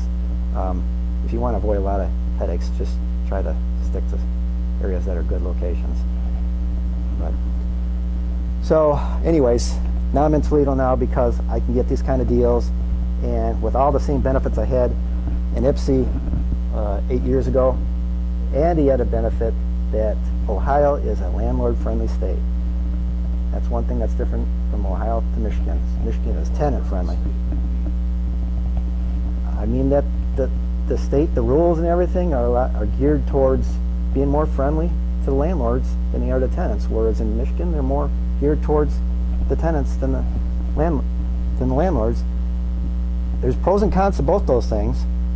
Certainly, having tough rules and inspections and everything that keeps the property levels up, which is a good thing for everyone. But at the same time, if a tenant knows that kind of stuff, they can take advantage of the system, and who gets burned by it? It's the landlord. So if you're a good, responsible landlord, which I am, I keep my properties in good shape and everything, then I'm going to want to be in a landlord-friendly area because I don't want to get stuck with negligence of my tenants. I don't want to get stuck with their repair bills. Because you got to have these things inspected for C of O occupancies, for city inspections and everything. If it doesn't pass code because the tenant put a hole through a screen or everything, they're not going to issue you that certificate to allow you to keep renting it until you pay for it. You can try to pass those costs on to your tenants, but the bottom line is if they don't have the money, you got a choice. You want to evict them, or you want to keep them in there and keep the cash flow coming in. So the money's going to come out of your pocket and stuff. So I just as soon not have to deal with that kind of stuff. If my tenants trash the house out, I don't want to be responsible for paying it. So I'm going to give them a nice clean house to begin with, but don't want to make those. So that's why I like Ohio, because they're not going to stick that bill on me. So that's the location aspect of it. Buying low and selling high. Where do I want to go with there? You got to determine what your profit margins are, or what your goal is. And I know this is a fix and flip seminar, but in order to buy low and sell high, you've got to be flexible and keep your options open. That's why you're going to have to consider renting at some point, because renting gives you the option to, if the economy turns around and you can't sell it for as high as you thought you could, you're going to have to hold on to it because the market always changes. You may have to hold on to it till the next cycle comes where it's high again. There's your chance to unload it then. But if you don't keep that flexibility in place, then you may have to buy low and sell low, or buy low and sell even lower, depending on what the economy does. So just want to throw that bug in your ear, because that's part of the equation to buying low and selling high, is timing the market correctly. And the only control you have over that is to possibly rent it out if things don't work out the way you had planned. So my model for Toledo is I'm doing fix and flip right now, and I want to make a minimum of $40,000 on a deal or it's not worth my time to go into it. So for that type of a model, I can find homes, invest $70,000 to $100,000, and then flip it for maybe $140,000, after all my costs are involved, I usually get 40,000 out of them. So I've actually got 2 properties right now that I'm working on that type of a deal right now. So,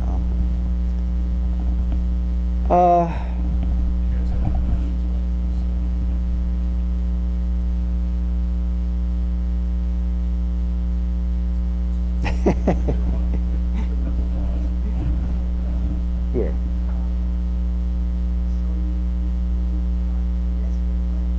Mhm.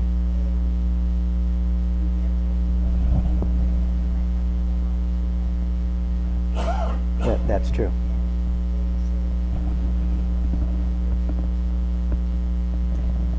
I structure my deals usually a 3 to 5 year time commitment. Most of my investors, if you look up here,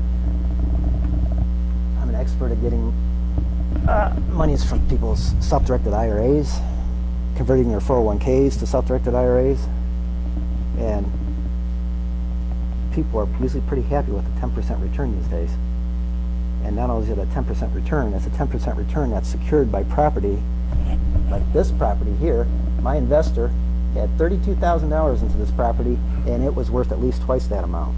His investment was rock solid covered with equity. If I defaulted on that, he'd be happy to take that property back because it's worth twice what he's got into it. Not only that, I secure all my investors' notes with a first lien mortgage on there. I register it at the county. They're protected. They got a first lien. I name them as a first insured on any insurance policy I have. If the house burns down, they get paid off before anybody else gets paid off. I do everything to protect my investors. Not only is it the right thing to do, my investors keep coming back because they know that Ken always pays on time. He covers my investment rock solid, and I'm getting a great return. It's like they can't do any better anyplace else, especially not in the stock market. That's all over the place. But if they're going to get that kind of return, their risk factor is significant. And in the stock market, what control do you have over what happens? You know, if the market crashes, you have no control. You've lost the money. But if the market crashes in real estate, you just rent it out until the market turns around again and you get your money back. So that's why I like real estate. And I encourage my investors to invest with me because their investment's protected. So that's my model on how I do things. But I could answer whatever questions you folks may have regarding specifics you have. Yeah. I jumped into assisted living at one point. It was a tough business. It took me about 5 years to get to the break-even point, and I was starting to make a profit on it. Then I had some personal circumstances that forced me to liquidate the business. But it's not a business that I particularly enjoyed that much, so kind of sorry I jumped into it.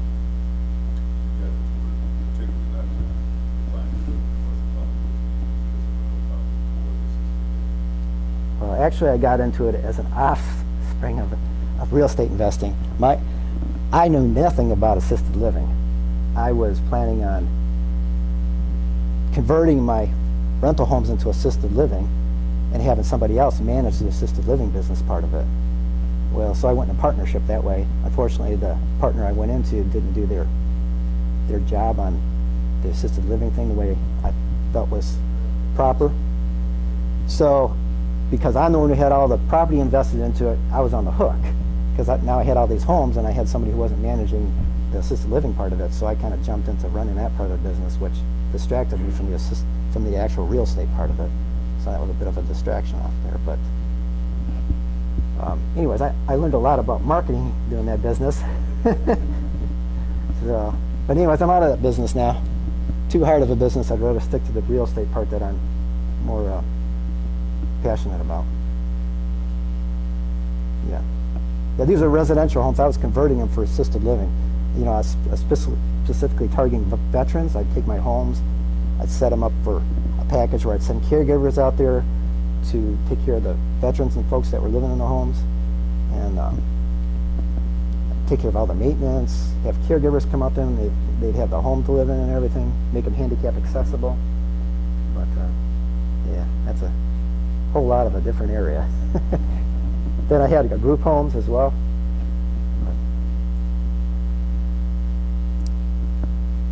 So that's my endeavor into commercial stuff.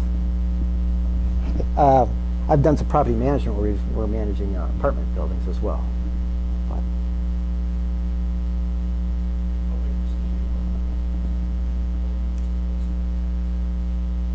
well, from experience, if I'm going to get into investing in apartment buildings, it's got to be large enough to support on-site property management. These little 4-unit guys aren't worth, they're a hassle. And duplexes, I hate duplexes. Stay away from them like mad. But duplexes, because you're getting involved with the tenant drama.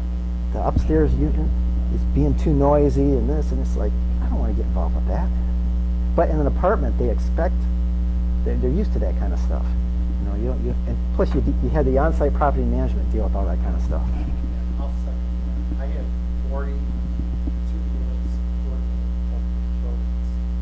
When I exited out of this business, I was taking 4 units and converting it back to a single family. Because I could sell huge bedrooms. So I was like, I could do way better than whatever single family. So I like second that. That like, those to me, like, they make me crazy. So But yeah, like, I'm thinking 50 units, 100 units minimum if you're going to do multifamily. I had a 25 unit that barely supported my property management, and that was a nightmare too. I totally agree with everything you're saying. But you don't know it until you go experience it. So that's the more expensive seminar where you can talk, listen to somebody that has already paid the price for the experience seminar. Just stay with it. So for a house like this one, when you rent it out, did you use a property manager? Or did you manage it yourself? No, I managed all my own properties. But I had my own on-site crew and stuff, so I could send maintenance and stuff out there to fix things. Plus, part of my strategy on this thing was rent to own. And I structured a lot of these deals so that for the piddly stuff, that the tenants were responsible for that because they were supposed to be treating these like their own homes. Another exit strategy is land contract. I like land contracts too, because it is their home. If the furnace goes on it, you're not legally on the hook to replace that furnace. On a rent to own, you still are. But not the little stuff. The little stuff you can have the tenants take care of. But furnace goes out, you still have to replace that furnace. Yes.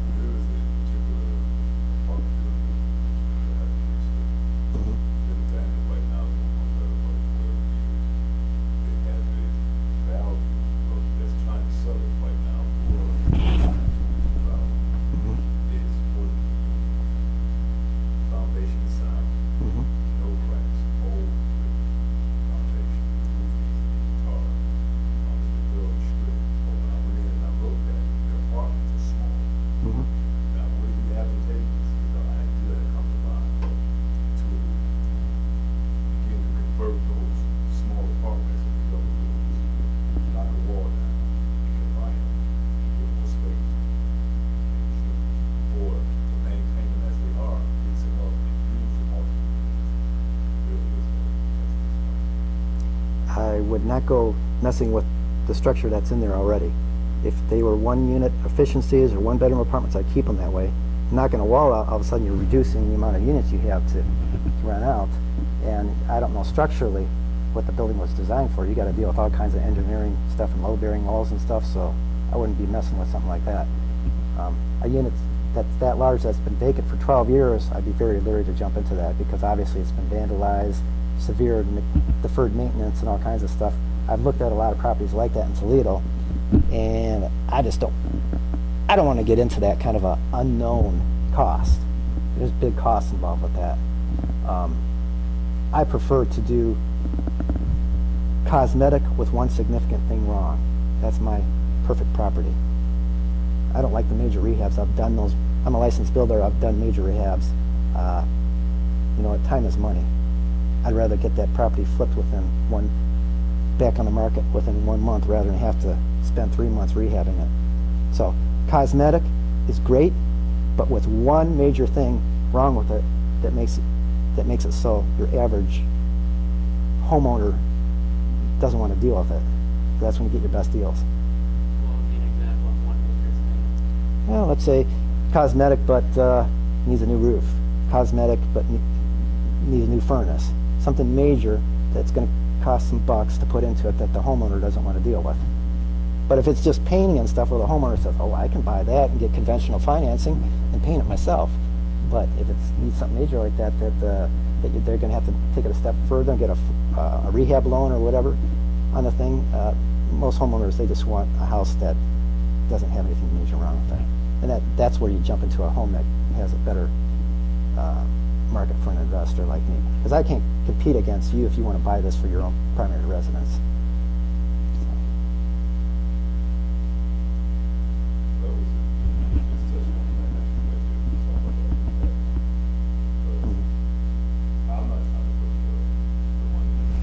Mm-hmm.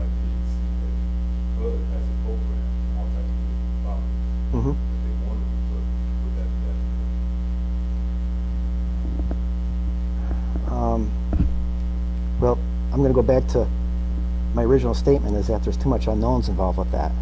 And there's a whole lot of upfront costs that you're going to have to kick out of your pocket in order to take some of those risks out.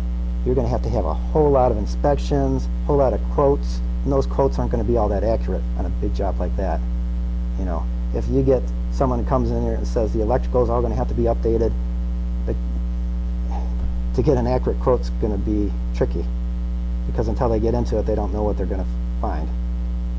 So, yeah. Run a lot of projects sometimes. I wouldn't personally. Too many bureaucrats. Well, that's the other thing. Too many, too much. And you have a hard time just rehabbing, all your stuff there. Well, not to mention bringing that up to current code. When you start touching anything on there, current code is expensive.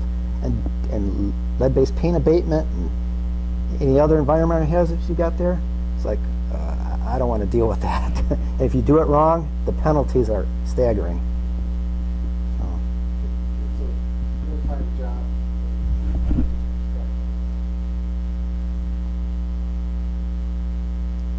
I'm not saying that there's not good reason for rehabbing something like that, because you know affordable housing is important, but the government's going to have to make an awfully sweet deal to make me take that kind of risk.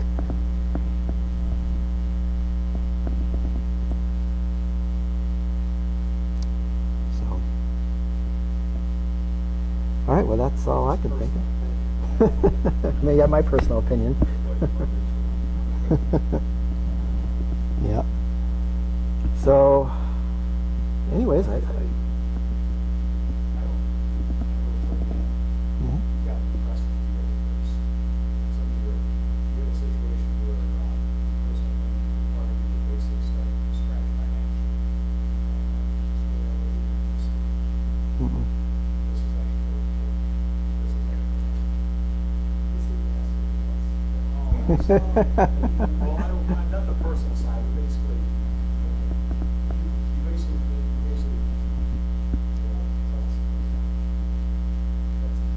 Well, okay. Real estate parties, the real estate parties. Well, as Chris said, I've had to start over again. And that's one thing with being a real estate investor and taking major risks is that I think even Mark admitted to it, he had to start over again. Oh, yeah. I've had to start over again too. I went through the big housing crash. That knocked me down, knocked down a lot of investors. But the one thing about it is that with all the knowledge that Mark and I have, we just start over again. We start over again much, much faster. We get back to where we were. So,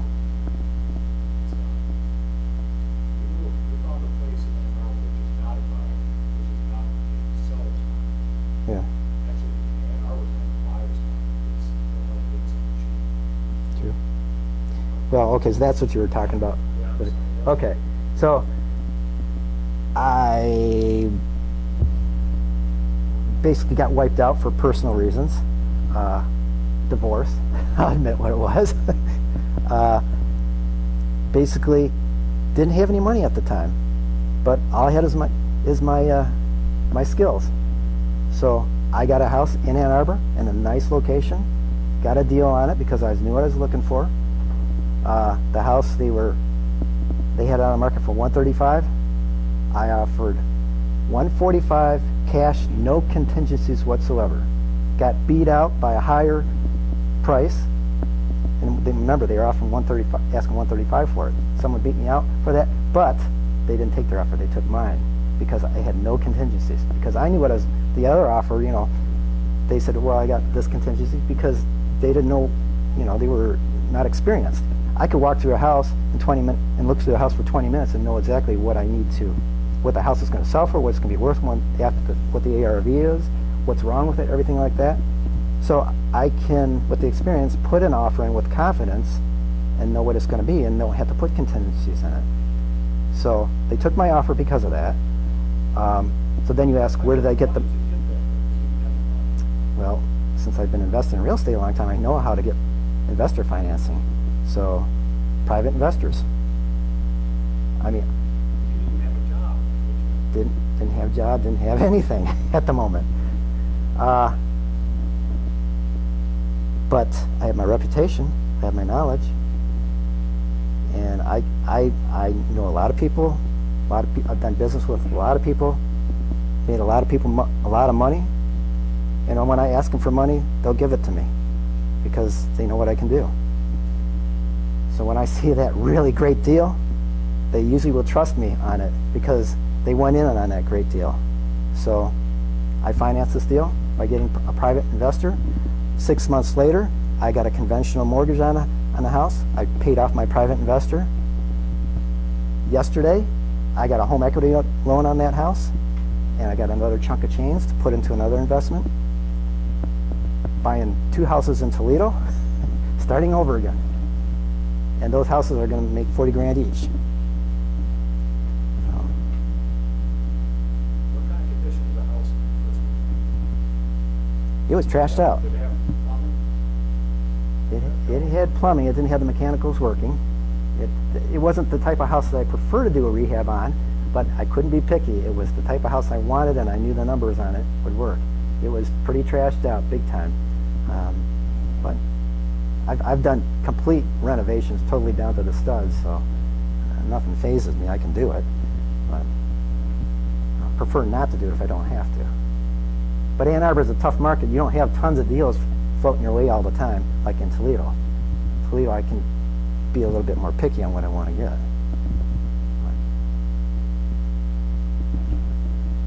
want to sure something. I think this is a good story. That's all we can do.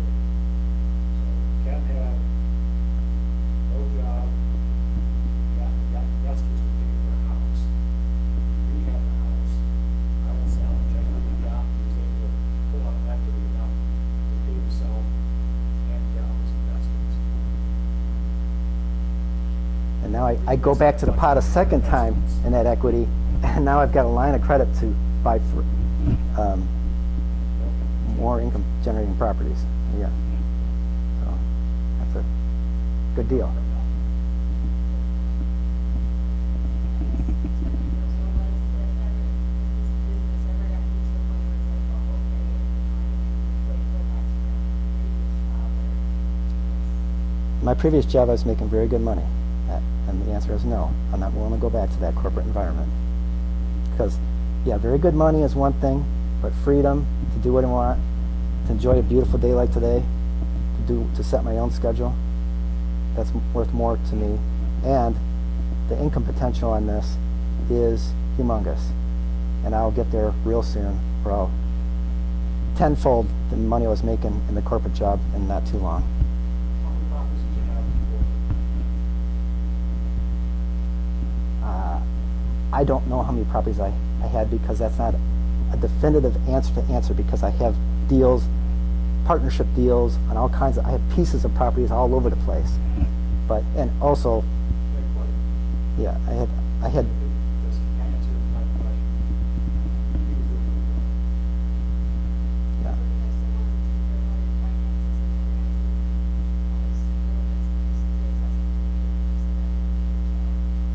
have an accountant and everything, but basically I keep track of everything myself. I do have partners on different things and consult with them on various things, but I have accountants to look everything over again, you know, to make sure I'm doing things correctly.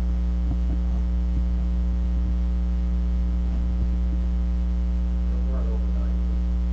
So I'm assuming that, you'll probably want a lawyer at some point. I've got other professionals. You got to have your team of people that. I guess what's your core team? So I assume like a lawyer and So you wanna, look for attorneys that are, would go to the REO meetings and stuff, or, yeah, what's my point? You want to take this one? Pick up everybody. So, to answer your question, you want to go to like the REIA meetings and find real estate attorneys that deal with a lot of investors and understand what his objectives are, or what my objectives are. Like, and I'm not recommending the guy we've got here Saturday, but he's somebody that understands an investor's perspective and is going to structure deals to protect the investor. And you want to find a CPA that knows what they're doing, but understands rental properties and stuff. So I don't know if I'm really answering it, but yeah, you do want to put a team together, but you need to find the right people. And Well, I think say you'll like find a- them by going to the investor meetings. So, What kind you of said team? core team, so, Yeah, like- first of all, you want a realtor that I'm gonna call your preferred realtor. Okay. But I told my realtor, you're my preferred realtor. That doesn't mean I use you for everything. Because some deals, you go directly to the listing agent on them. That's just how it works. The listing agent's gonna get you the best deal when they're getting a double commission on that. But my preferred realtor, she gets all, when I resell something, she gets all those. And she's happy with that, and she knows that I make offers on other realtors. If I can put the offer in through her, I will do that. Because she knows how I work everything, she's got all the forms and everything. I have a preferred title company I use. And believe me, that title company is key. Because hers, when you're doing this in bulk, you run into all kinds of issues. And you need favors from that title company all the time because there's always a glitch that happens. And when you do bulk business with them, you've got to know the owner of that title company and ask them questions. Even yesterday, the owner of the company was on vacation they had a personal death in the family, and they still answered my question. They weren't even in the office. They got the documents I needed, everything, because I have a personal relationship with them, and we do a lot of business. So like on his preferred realtor that he's talking about, I don't know who it is, so he could be cranking offers out all the time, but if the property's a foreclosure, he knows that he needs to go directly to the person, the realtor that's handling the foreclosure, because they've got their own investors that they're gonna sell it to. So he's gotta develop a relationship with that guy to get the good deal. Do you follow? Have you heard the term pocket listings before?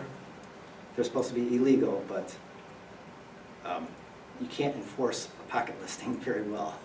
But, okay, so I'm an REO agent, I got it listed. Ken's realtor comes to me and makes an offer. Now I've got to split the commission with his realtor, but I've got investors. Now I've got Ken's offer, I'm gonna walk over to my investor and say, their bank's ready to take this deal, it's a great deal, can you beat his offer? Because now I'm representing the seller, right? So I'm getting the seller a better offer, and he's out. So like if it's a really hot deal, you need to go directly with whoever's got it listed, and you need to, it's a good old boy network, so you really need to. I've put in offers before to my preferred realtor, to the listing agent, and the listing agent purposely put that offer under there, what was above asking price and everything like that. Now, I know they've made some changes since then to try to make that kind of funny business go away, but, you know, how do you enforce something like that? So I prefer to go directly to the source and not have to worry about that.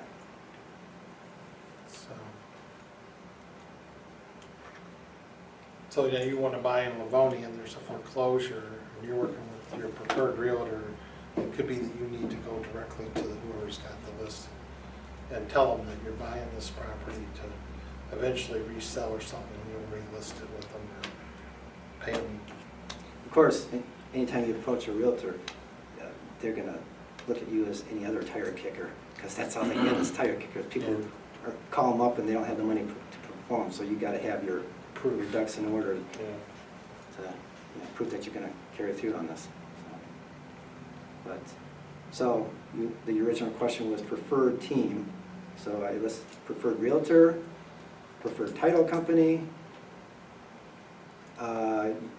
your attorneys, and I say attorneys plural because you will need different type of attorneys for different things you have to deal with. Certainly a real estate attorney you're going to be dealing with, but if you get into this big time, you're going to get into litigation. It's just part of the game. So you're going to have to need an attorney for litigation eventually. That's nothing to be afraid of. If you're doing things right, the law usually works in your favor. So, who else? On contractors, you got to have multiple contractors because your contractors are good today and they get busy on something else. So you got to have 3 plumbers, 3 electricians, whatever. But and the best way to get those contractors is, like Mark's saying, go to the REO groups because they want to keep their name in that REO group. And if you start bad mouthing them in the REO group because they did a bad job, they're not going to like that. So hopefully they're going to do a good job for you. What other key folks?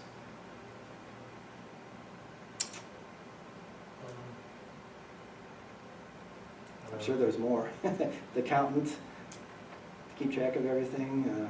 There's a whole list of them. I guess I think of them at the top of my head right now.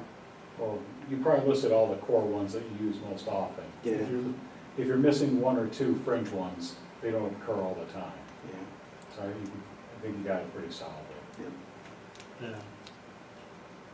So you're really looking for like the attorney that all the investors don't have anything bad to say about them, or the accountant that they're all using, or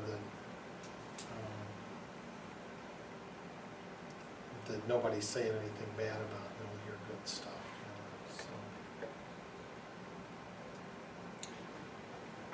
Okay. So I think we're like past the time. So I thank you for coming and sharing. Sure. So you guys, did you get some value out of tonight? I think Yeah. so. Yeah. Okay, well then we're gonna call it quits, and people are welcome to stay. In another 30 minutes, I'm gonna throw you out. So.